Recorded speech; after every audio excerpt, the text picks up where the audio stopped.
اللهم صل على سيدنا ومولانا محمد وعلى آل سيدنا ومولانا محمد مبارك وسلم صلاة وسلام عليك يا رسول الله صلی اللہ تعالی علیہ وسلم۔ میرے پیارے دوستوں اور نوجوان ساتھیوں اور میرے چینل پہ دیکھنے والے لوگوں سب کو تہہ دل سے میں مبارکباد پیش کرتا ہوں کہ ہم سب جانثار امام حسین ہیں اور آج محرم الحرام کی 3 تاریخ ہو گئی ہے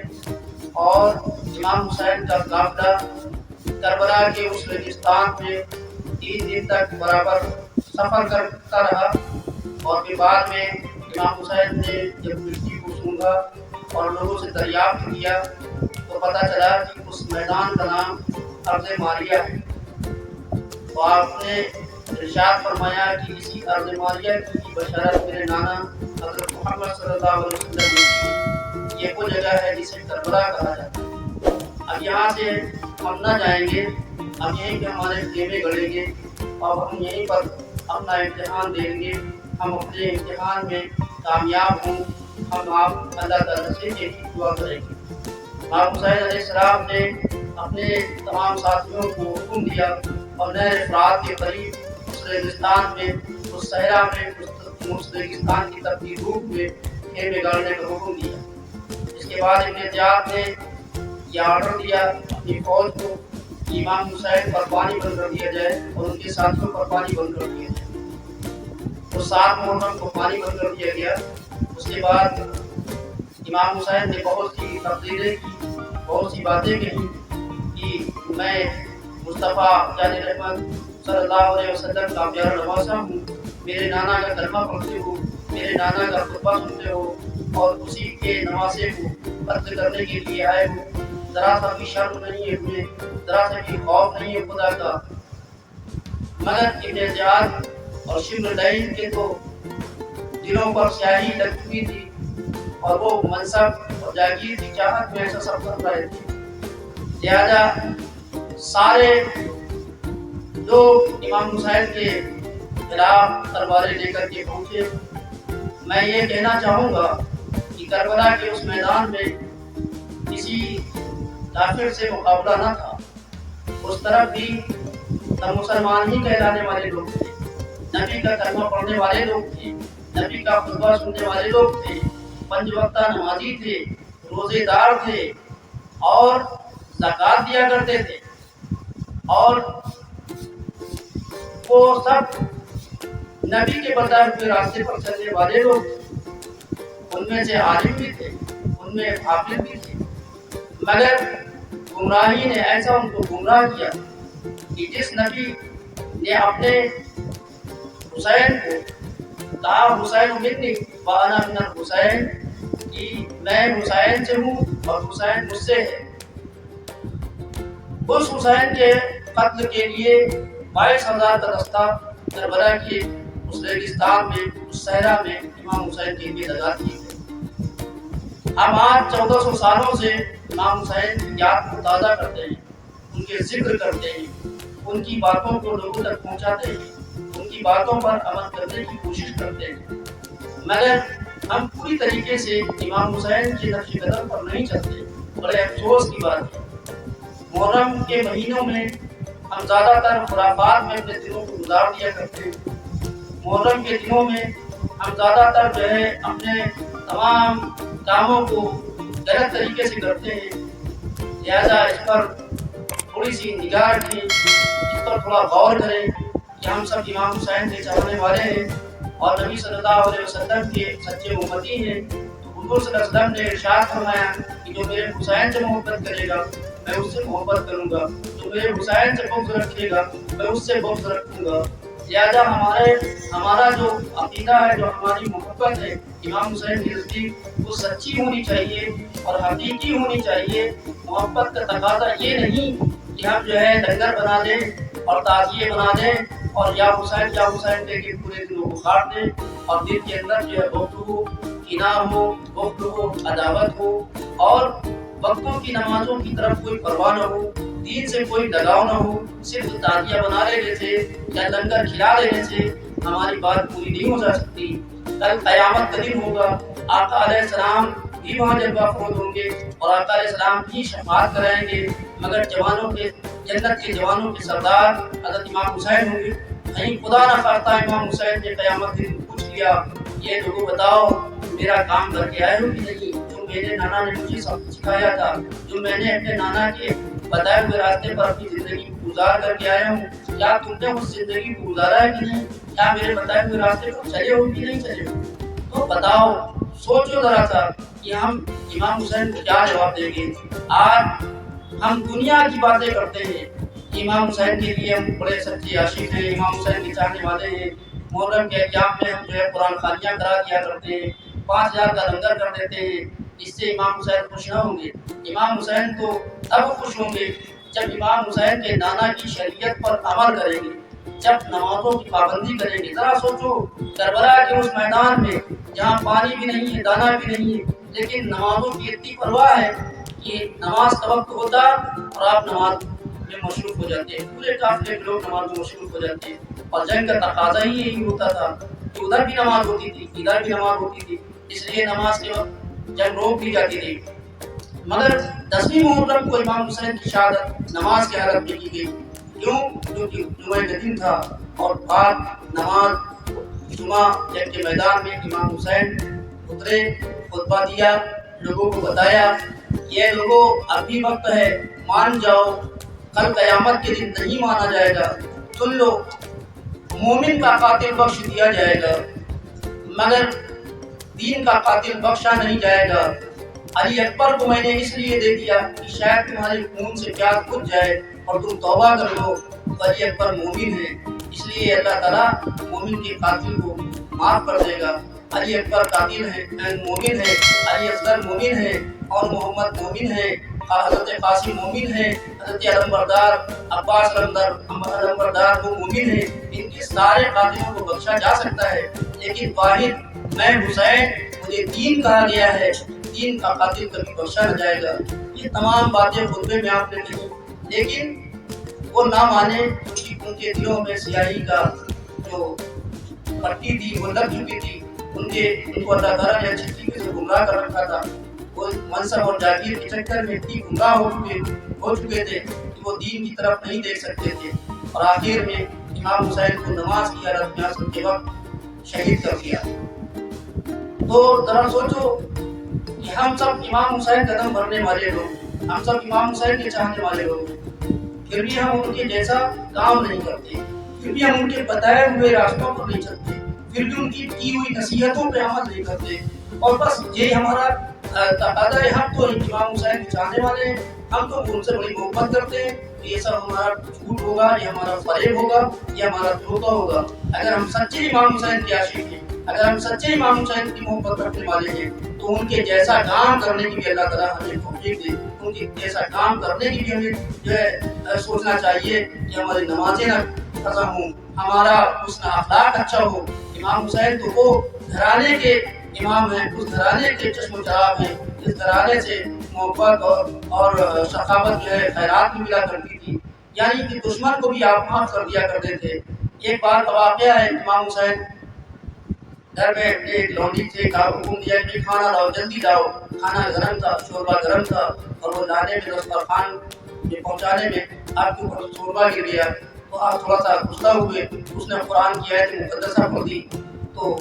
جب پڑھ دی تو امام حسین کا غصہ تھوڑا ٹھنڈا ہو گیا، بعد میں پھر دوسری بھی آیت پڑھ دی کہ جو معاف کر دیا کرتے ہیں وہ احسان کرتے ہیں، تو پھر موسیع ہو جاتے ہیں۔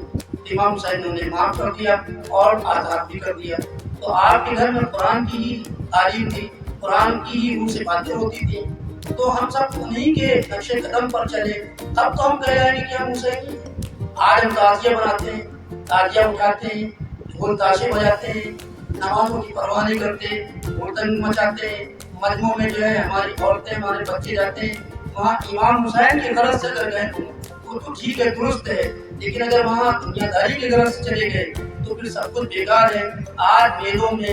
اور محرم کے مجموعوں میں یہی سب ہو رہا ہے، لہٰذا اس سے پابندی رکھیں، محرم کے ایام میں زیادہ سے زیادہ روزے رکھنے کی کوشش کریں، کیونکہ کربلا کے میدان میں سب بھوکے پیاسے تھے، یہاں تک کہ سب روزے کی عادت ہی سمجھی جائے، لہٰذا ان کے ہی جیسا ہم بھی ان کے نام پر روزے رکھیں، نفلی روزوں کا بھی ثواب ہے۔ یہ کوئی روزے فرض نہیں ہے، لیکن بہتر یہ ہے کہ آپ روزے رکھیں، کیونکہ روزے تمام بے حیائی سے بچا لیا کرتے ہیں، تمام برائیوں سے بچا لیا کرتے ہیں۔ تو اس لیے ہم محرم کے ایام میں امام حسین کے نام پر خود قرآن خوانی کریں، قرآن جتنا کثرت سے ہو سکے اتنا پڑھیں، اور لنگر کی بات ہے تو لنگر بھی ادب کے ساتھ کریں، کیونکہ یہ رزق ہے، دانا ہے، اللہ تعالیٰ اس کا اجر قیامت کے دن اس سے اس کا حساب لے گا۔ تو اس لیے اس لنگر کو اس طریقے سے کریں، امام کے نام پر وہ لنگر ہو رہا ہے، امام کے نام پر وہ خیرات بانٹی جا رہی ہے، تو اس کی بے حرمتی نہ کریں۔ یہاں ہمارے فتح پور کے شہر میں بہت زیادہ لنگر میں چھتوں پہ چڑھ جائیں گے، پھر اوپر پھینکیں گے تو لوگوں کے اوپر لگتا ہے، اور تمام جو ہے بسکٹ وغیرہ اور تمام کھانا وغیرہ جو ہے نالیوں میں چلا جاتا ہے، پیروں کے نیچے کچل جاتا ہے، تو یہ بے حرمتی ہے، بے ادبی ہے۔ اس سے امام حسین خوش نہ ہوں گے، بلکہ امام حسین تب خوش ہوں گے جب کسی غریب کو آپ اس کی صحیح طریقے سے مدد کر دیں، اور کسی ناراض کیے ہوئے شخص کو معاف کر دیں، یا آپ ان کے جیسا عمل کریں کہ اگر ان کا قاتل بھی آ جائے تو انہیں بھی معاف کر دیتے تھے، اگر ان کا کوئی دشمن آ جائے تو انہیں بھی معاف کر دیا کرتے تھے۔ لہٰذا آقا علیہ السلام کی بھی یہی سنت ہے کہ وہ جو ہے اپنے دشمنوں کو معاف کر دیا کرتے تھے۔ معاف کر دینے والا ہی سب سے بڑا ہوتا ہے، اور سب سے بڑا صابر وہی ہوتا ہے۔ تو کربلا میں امام حسین نے صبر کیا اور اپنے لوگوں کو دین کے نام پر راہ مولا میں قربان کیا۔ بارکہ نفوذ قدسیہ جو کربلا کی سرزمین پر قربانی پیش کی ہے، وہ سب صبر اور تحمل کے حقدار ہیں، وہی جامل ہیں صبر کے، وہی حاکم ہیں قیامت کے دن جنت میں جانے کے، تو جنت کے جوانوں کے سردار ہیں، اور ہم سب ان کی سینا ہیں۔ یہ سمجھ لیجیے ہم سب ان کے غلام ہیں، در غلام ہیں، تو ہمیں غلامی کا درجہ، ہمیں غلامی کا پٹا ایسے نہیں ملے گا، جب ہم ان کے جیسا کام کریں گے، ان کے بتائے راستوں پر چلیں گے، تب ملے گا۔ تو میں لنگر کی بات کر رہا تھا، اسی طریقے تازیوں میں معاملات یہ ہے کہ تازیہ بنانا اور اٹھانا، فاتحہ کرنا، یہ سب ہمارے بزرگوں کی، بڑے بڑے قابل علماؤں کی اس میں وہ ہے کہ صحیح بھی ہے۔ یہاں تازیہ نقشہ امام صاحب کا صحیح بنا کے جائیں تو درست ہے، اور پھول چڑھائیں، فاتحہ پڑھیں، سب درست ہے، لیکن اگر وہی چیز، وہی کام بے ادبی کے ساتھ کیا جائے تو سب کچھ بیکار ہو جائے گا، سب کچھ گناہ کا کام ہو جائے گا۔ لہٰذا ایسا کوئی کام نہ کریں کہ جس میں جو ہے گناہ کام۔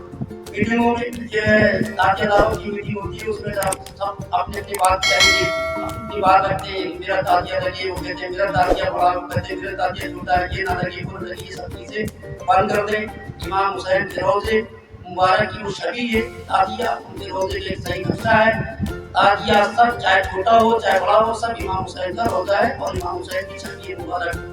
اس لیے اس میں کوئی اپنے آپ کو یہ نہ لگائے کہ میں بڑا ہوں، میں چھوٹا ہوں، میرا مرتبے والا، میرا رتبے والا، یہ سب غلط باتیں ہیں۔ ہمارے یہاں ایک اور بھی بات ہے کہ یہاں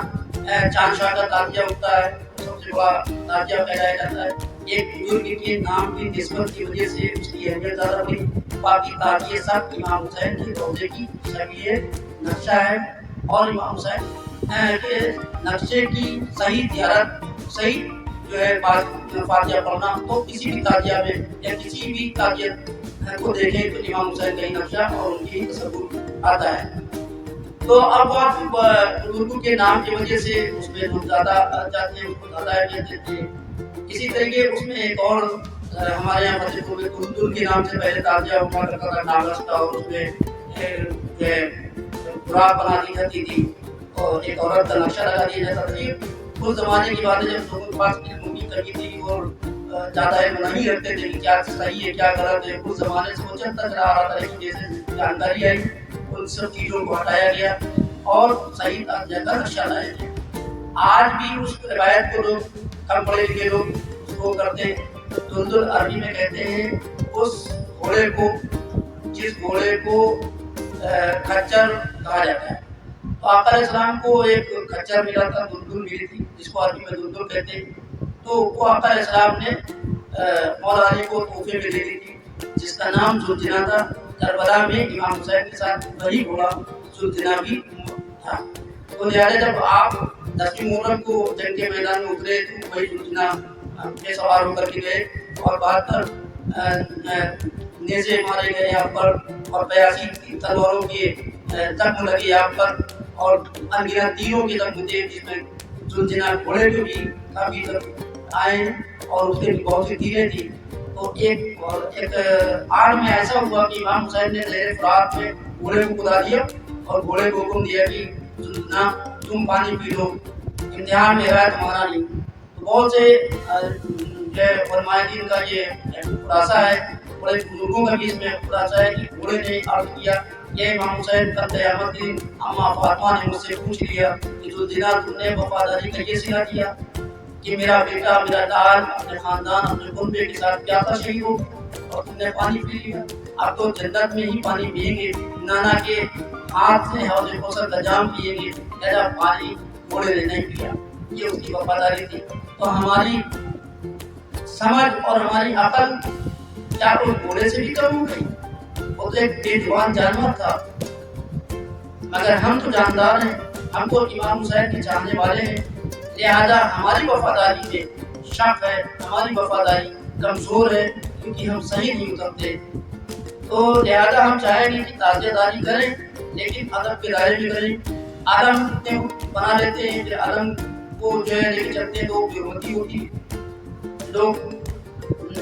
سڑکوں پہ علم کرتے ہیں، بچوں کو دے دیں گے کہ وہ پاکی اور ناپاکی کا کوئی خیال ہی نہ رہے گا۔ علم کی بڑی اہمیت ہے، کیوں؟ کیونکہ عباس علمدار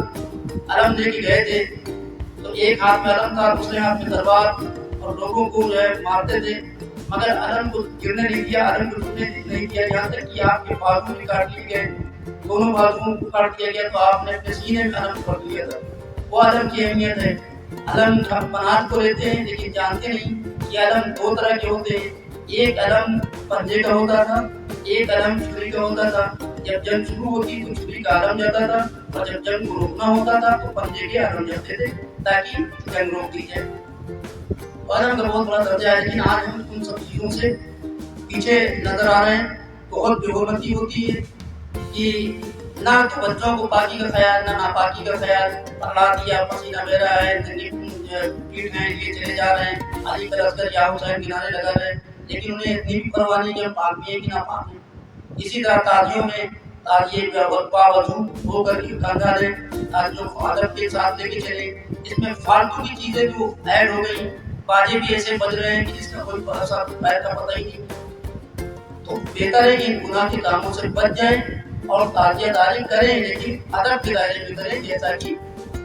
ہمارے بزرگوں نے ہمارے علماؤں نے حکم دیا ہے۔ باقی دامانہ الحمدللہ رب العالمین۔ اور مجھ سے جو بھی کوئی بیان میں کچھ غلطی خامی ہو گئی ہو اسے درگزر فرمائیں اور میرے چینل کو دیکھتے رہیں، اور میرے چینل پہ میرے اس ویڈیو پہ جو بات اگر آپ کو نہیں سمجھ میں آئی ہو اس بات کو کمنٹ کر کے پوچھ سکتے ہیں اور مجھے اچھے سجھاؤ بھی دے سکتے ہیں۔ تب تک کے لیے اللہ حافظ، دیکھتے رہیے ہمارا چینل انڈین فرینڈز۔